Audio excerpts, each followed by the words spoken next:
Bonjour, bienvenue, je suis Audrey Vuettaz et vous écoutez Trait d'Union.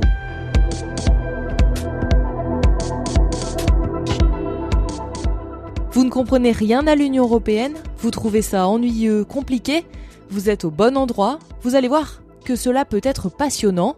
Oui, promis.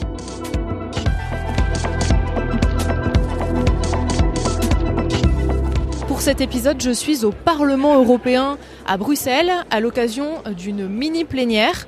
Je vais vous expliquer dans l'épisode en quoi ça consiste. Là, j'ai rendez-vous avec Sylvie Guillaume, c'est une eurodéputée française. Elle est membre du groupe de l'Alliance progressiste des socialistes et démocrates au Parlement européen. Et là, j'ai rendez-vous dans son bureau, je crois que c'est au 11e étage. Et autant vous dire que c'est un peu un labyrinthe.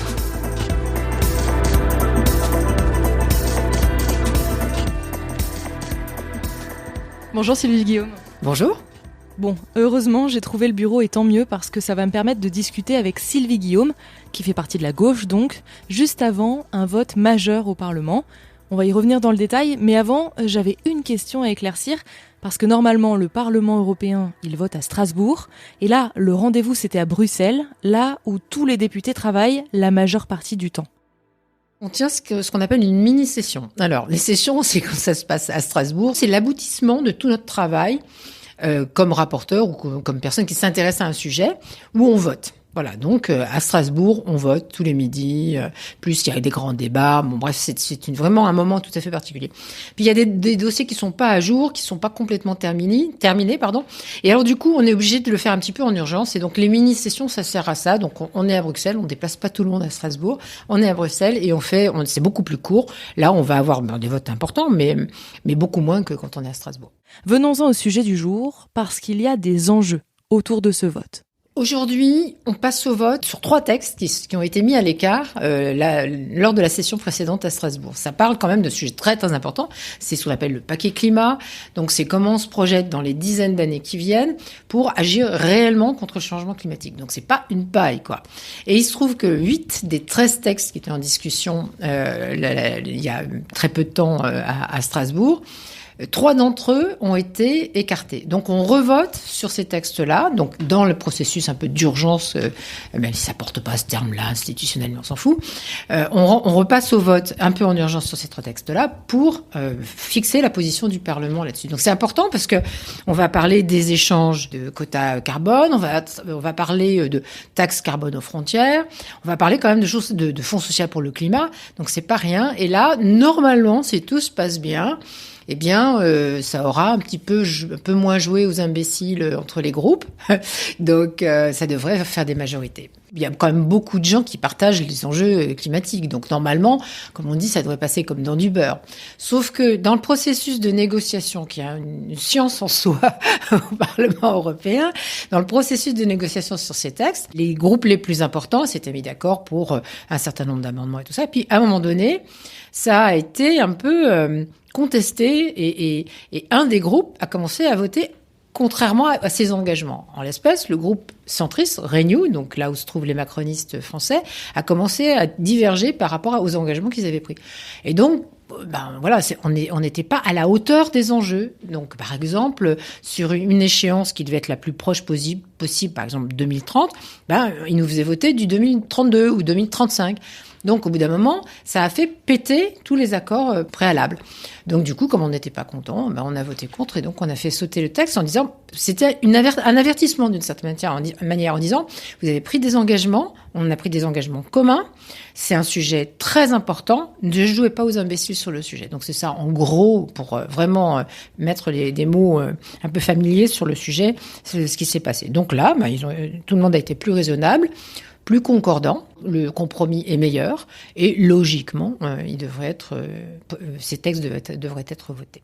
Le compromis. Je trouve que le mot résonne bien avec la politique française depuis les dernières législatives. On se demande tous comment l'exécutif va gouverner sans majorité, mais en fait, au Parlement européen, c'est le quotidien. Pour le coup, nous, on a cette culture-là depuis assez longtemps, parce que le Parlement, il n'y a pas de groupe qui soit majoritaire.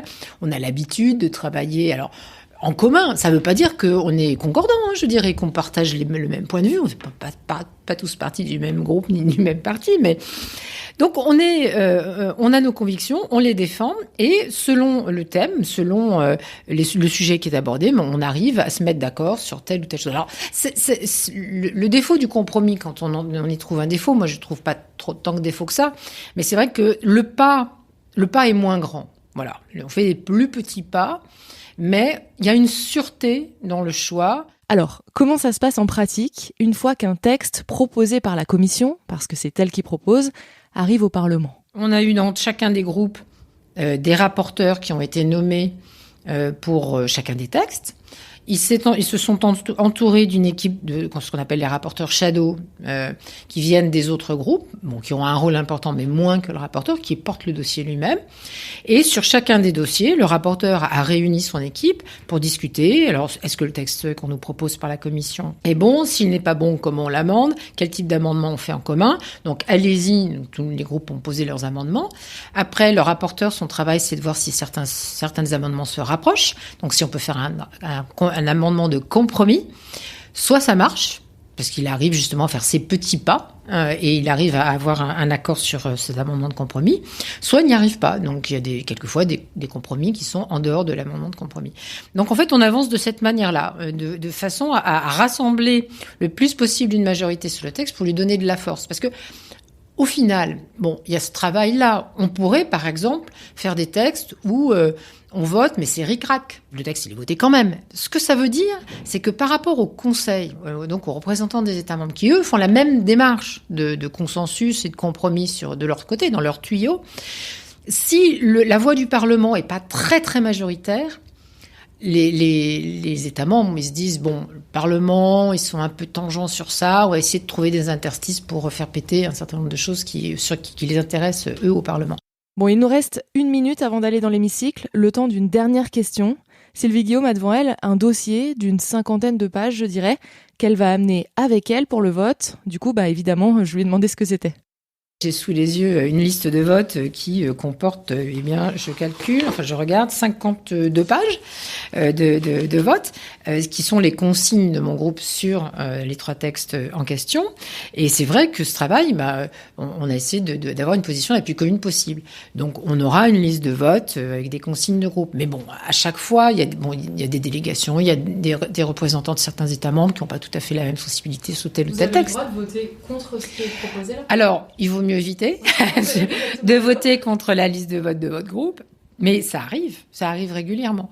Je dis parce qu'il y a quelquefois des intérêts nationaux qui prévalent, ou il y a une façon de voir les choses qui est un peu différente. Donc rien n'est interdit. Votre vote vous appartient. D'ailleurs, vous pourriez voter sans faire de liste de vote avec quiconque, avoir votre propre système. Donc c'est vraiment totalement individuel.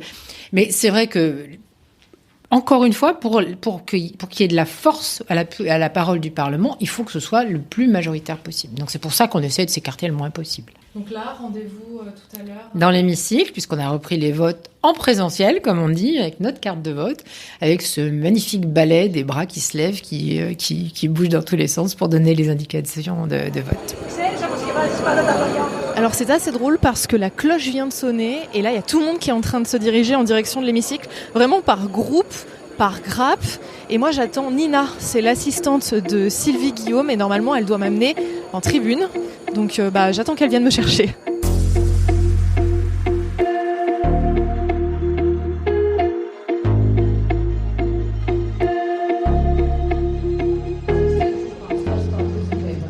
J'ai eu la chance de pouvoir rentrer avec mon badge presse parce que le Parlement est rempli. Il y a les députés, certes, mais il y a aussi beaucoup de visiteurs. Là, Roberta Metsola vient de donner un coup de marteau, donc je pense que ça va commencer. C'est la première fois que j'assiste à une séance et il y a 2 choses qui me surprennent. La première, c'est que les amendements sont votés extrêmement rapidement. On voit que tout a été travaillé en amont. Pour la majeure partie, c'est à main levée et quand il y a un doute ou quand on veut plus de détails, c'est sur un boîtier. Et là, tout le monde a sa petite liste devant soi, la même que Sylvie Guillaume avait, pour savoir quel est l'avis de tel ou tel groupe sur un vote et ce qu'il est conseillé de voter.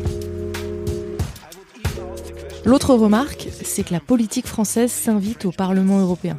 Manfred Weber, là, par exemple, le chef du groupe de droite, vient de profiter d'une discussion avant les votes pour interpeller les Verts et leur dire qu'en gros, ils étaient à la botte de Jean-Luc Mélenchon. Il y a eu énormément de huées.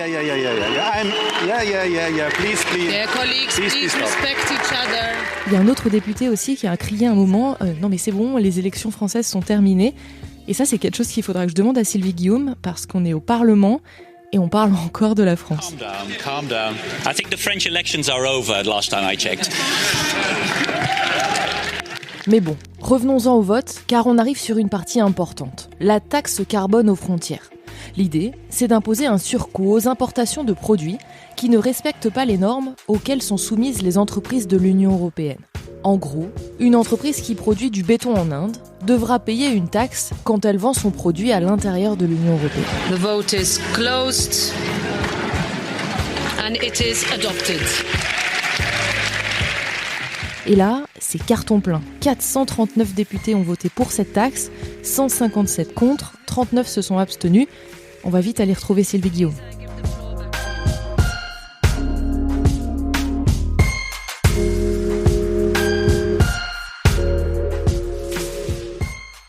J'avais peur de ne pas vous retrouver. C'est bon. Alors du coup, une première réaction? Les votes sur les contenus, c'était vraiment très très bien. Donc on a obtenu de bons compromis. Les textes ont été votés très très majoritairement. Il n'y a pas eu d'incident de vote du tout. Donc non, c'était bien maîtrisé. La politique française a l'air de s'inviter des fois au Parlement européen, comme là quand Manfred Weber parle de Jean-Luc Mélenchon. Oui, c'est très frais. Alors en même temps, il y a un peu de chicanerie. Bon, voilà, on verra si les choses se calment un peu. On s'en fiche en fait, parce que c'est aussi l'intérêt de la politique, c'est que ça soit réactif, sous réserve que ça soit pas trop idiot, parce que là franchement c'était assez idiot d'aller accuser les Verts d'être sous tutelle ou les marionnettes d'un vote. Enfin vraiment c'était ridicule. Donc bon, oui, c'est normal, la politique française c'est pour un pays important, c'est un grand État membre, donc c'est normal que le résultat s'invite un peu, ça va se calmer. Et puis on passera à autre chose. Il y avait une large majorité, c'est un peu ce que vous m'expliquiez avant, c'était important.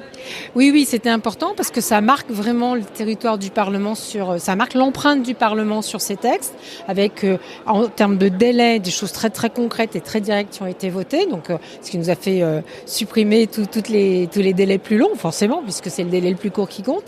Donc non, c'est une position forte. On va aborder les discussions en position forte. Voilà. J'avais une question assez personnelle. Qu'est-ce que ça fait d'être eurodéputé ? C'est vrai qu'en France, on a les yeux vraiment rivés sur la politique française et peut-être moins sur la politique européenne. Comment on le gère, ça ? Écoutez, quand on a la chance, comme moi, d'être un troisième mandat et que dans un mandat comme celui-ci, on voit les fondamentaux de l'Union européenne qui sont perturbés pour le moins, c'est-à-dire avec le départ d'un État membre, avec une pandémie mondiale qui met à nu un certain nombre de fragilités de l'Union européenne, avec une guerre aux portes de l'Union européenne, le tout en 3 ans, et que ça oblige à faire sauter un certain nombre de verrous qu'on connaissait depuis des années pour faire des dettes communes, pour faire des emprunts communs, pour aller au-delà des traités, pour faire sauter un certain nombre de règles. Et là maintenant prendre des décisions très très fortes aujourd'hui sur le climat et sur la lutte collective contre le changement climatique. Alors c'est vrai que la politique française, je m'y intéresse depuis toujours, mais là pour le coup, vraiment, il faut aussi s'intéresser à toutes les avancées au plan européen et tout ce qu'on est en train de réaliser en vitesse grand V pour faire changer la vie des gens. Merci beaucoup. Merci à vous. Voilà, cet épisode touche à sa fin. Merci à Sylvie Guillaume de m'avoir accordé du temps dans une journée extrêmement chargée. J'espère que cet épisode au Parlement vous a plu. Si c'est le cas, n'hésitez pas à en parler sur les réseaux sociaux en me mentionnant. Et entre chaque épisode, vous pouvez retrouver le podcast sur Instagram ou sur Twitter. À très vite.